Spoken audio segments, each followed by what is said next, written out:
নমস্কার। স্বাস্থ্য সমৃদ্ধি চ্যানেলে আজকে একটু অন্য ধরনের আলোচনা। আজকের সমাজে আমরা সবাই শিক্ষিত, কিন্তু একটা জিনিসের খুব বড় অভাব, সেটা হচ্ছে সংস্কার। আজকের সমাজে শিক্ষা আছে, কিন্তু সংস্কার কোথায় হারিয়ে গেল? এই প্রশ্নটা কিন্তু আসলে সভ্যতার আয়নায় ছুড়ে দেওয়া একটা নিঃশব্দ পাথর, যে পাথরের আঘাতে সভ্যতা কিন্তু আজকে ভেঙে চুরমার হয়ে গেছে। সংস্কার শব্দটা কিন্তু খুব ছোট্ট, কিন্তু ভিতরে লুকিয়ে আছে মানব সমাজের বা মানব জাতির ভবিষ্যৎ। আজ আমরা খুব সহজ ভাষায় একটা প্রশ্নের মুখোমুখি হব: শিক্ষার সংস্কার দুটো কি সত্যি এক জিনিস? চলুন দেখি, একটু আলোচনা করি এই ব্যাপারটা নিয়ে।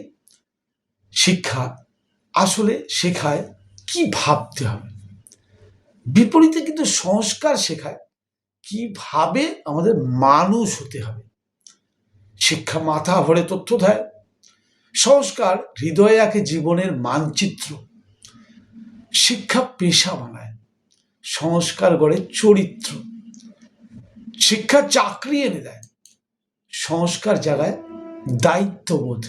এটা তো আজকাল নেই, আমরা সবাই তো চাকরির দিকে ছুটি না, চাকরি চাই।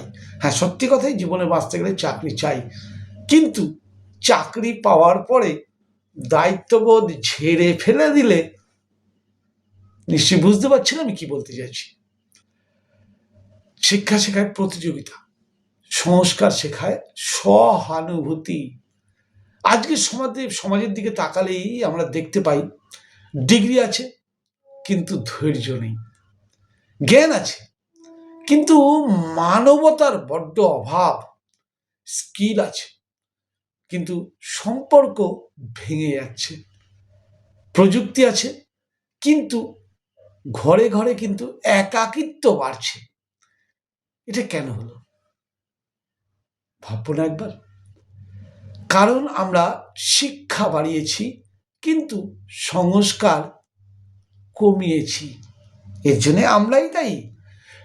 বাঁচতে গেলে যে শিক্ষার সঙ্গে সঙ্গে সংস্কারটাও দরকার, যেটা আমাদের গুরুকুলীয় যে শিক্ষা ব্যবস্থা তাতে শেখানো হতো, কিন্তু আধুনিক যে ম্যাকালের শিক্ষা ব্যবস্থা, এতে কিন্তু সংস্কার নামক বিষয়টি ভ্যানিশ।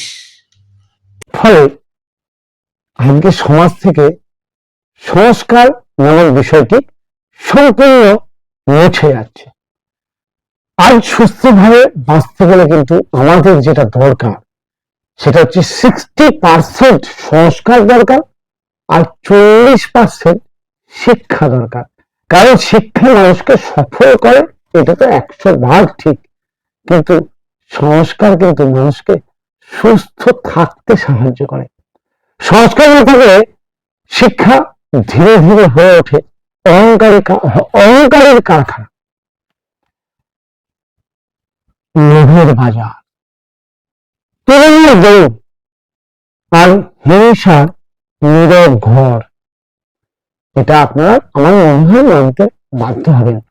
শিক্ষা আমাদের দেয় চিন্তা করার ক্ষমতা, যুক্তি, পেশা, প্রযুক্তি ব্যবহারের দক্ষতা, কিন্তু শুধু ওইগুলো দিয়ে তো মানুষ তৈরি হয় না। সংস্কার এর বিনিময়ে, সংস্কার যদি আমরা খেয়াল করতাম, সংস্কার আমাদের দেয় কৃতজ্ঞতা বোধ, সহানুভূতি, ধৈর্য, দায়িত্ববোধ, নিজেকে সংযত রাখার শক্তি আর অন্যের কষ্ট বোঝার ভাষা বা ভাবনা। এই গুণগুলো ছাড়া কোন পরিবার, কোন সমাজ, কোন সভ্যতা কখনোই সুস্থ থাকতে পারবে না। শেষে তো বলতেই হয় যে শিক্ষা হলো অনেকটা ডানার মতো, যে ডানা ছাড়া ওরা সম্ভব নয়। কিন্তু সংস্কার হলো আকাশের দিশা। ডানা থাকলে উড়ান নেওয়া যায়, এটা তো সত্যি কথা, কিন্তু দিশা না থাকলে সেই উড়ান গিয়ে ধাক্কা খায় কোথায় আমিও জানি না। আজ আমাদের সমাজে ডানার অভাব নেই, শুধু বিশাল অভাব। আজ আমাদের সন্তানরা যদি কেউ বলে আমি একজন প্রকৃত মানুষ হতে চাই, তাহলে আমরাই তাকে বলবো খালি কি পড়াশোনা কর, ভালো চাকরি পেতে হবে, ভালো আর কি বলবো। কিন্তু অবশ্যই শিক্ষা দরকার, আমি কখনোই বলিনি শিক্ষা দরকার নেই, কিন্তু যেটার অভাবে আজ সমাজ ভেঙে পড়ছে, আসুন না আগামী প্রজন্মকে শিক্ষার সঙ্গে সঙ্গে সংস্কারটা আমরা দেওয়ার চেষ্টা করি। আচ্ছা, সেই সংস্কারটা দেবে তার কারণ আমরাই জানি না আসল সংস্কার কি হওয়া উচিত, কারণ সেই শিক্ষাগুলো, সংস্কার শেখানোর যে শিক্ষাগুলো ধ্বংস হয়ে গেছে। তাহলে সেই শিক্ষার সম্বন্ধে আগে আমরা বড়রা কিছুটা শেখার চেষ্টা করি, পরবর্তী প্রজন্মকে বাড়িতে, স্কুলে তো নেই, সংস্কারের ব্যাপারটা উঠে গেছে। এখন ছাত্রকে যদি মাস্টারমশাই শাসন করার জন্য কান ধরে, আমরা গিয়ে বাড়িতে মাস্টারমশাই বাড়িতে গিয়ে ঝামেলা করি, আমার ছেলের কান ধরার সাহস আপনাকে কে দিল? এগুলো সংস্কার ছিল, আগেকার দিনে ছিল, আমরা ছোটবেলায় দেখেছি, কিছুটা দেখেছি। আজকে তো পুরো ধ্বংস। সমাজের আগামী প্রজন্মের ভবিষ্যৎকে সুস্থ রাখতে গেলে শিক্ষার সঙ্গে সঙ্গে সংস্কার শেখাটা কিন্তু আমার মনে হয়, এটা আমার ব্যক্তিগত ধারণা, খুব জরুরি। আর সেটা সম্ভব যদি আমরা ঘরে আজ থেকে আমাদের আগামী প্রজন্মকে সংস্কার শেখাতে শুরু করি। নমস্কার।